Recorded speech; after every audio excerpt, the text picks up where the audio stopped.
And this clearly is one for the cameras. A memorable picture. After the passage of the bill, women MPs take a group picture with Prime Minister Narendra Modi.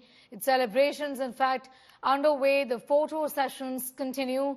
And, of course, they'll be seen at the BJP headquarters today as well. These are, of course, pictures coming in from Parliament where the bill saw passage, rather smooth sailing in both houses of Parliament.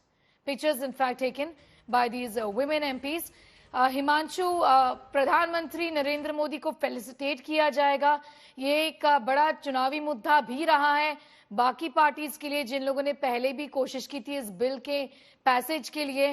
BJP के लिए भी एक बड़ा चुनाव मुद्दा रहेगा।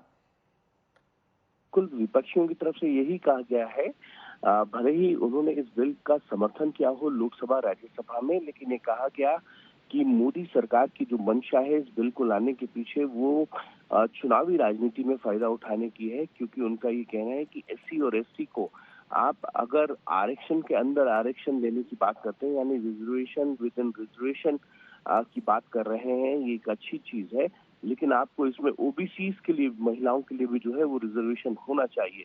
और स्नेहा, मैं आपको बता दूं कि इससे पहले भी जब ये बिल लाया गया तो इस बिल के विरोध में यही कहा गया था कि ओबीसी के लिए, जो ओबीसी महिलाएं हैं उनके लिए इसके अंदर जो है कोई प्रावधान नहीं है जिसके अंदर जो है ओबीसी महिलाओं को जो है वो रिजर्वेशन मिल सके। तो ऐसे में इस बिल को लटकाया जा सका, कई बार लटकाया गया और 2010 में राज्यसभा से जरूर पास हुआ, लेकिन अब जब ये बिल लाया गया तो इसमें सेम चीजें थी, बहुत ज्यादा कोई बदलाव नहीं हुआ और इसीलिए विपक्ष ये कहता रहा कि ओबीसी महिलाओं के लिए आरक्षण की व्यवस्था कहाँ है इसमें, और अगर ओबीसी महिलाओं के लिए आरक्षण की व्यवस्था होगी तो ये माना जा सकता है कि समान रूप से जो है ये बिल सभी महिलाओं को के लिए है।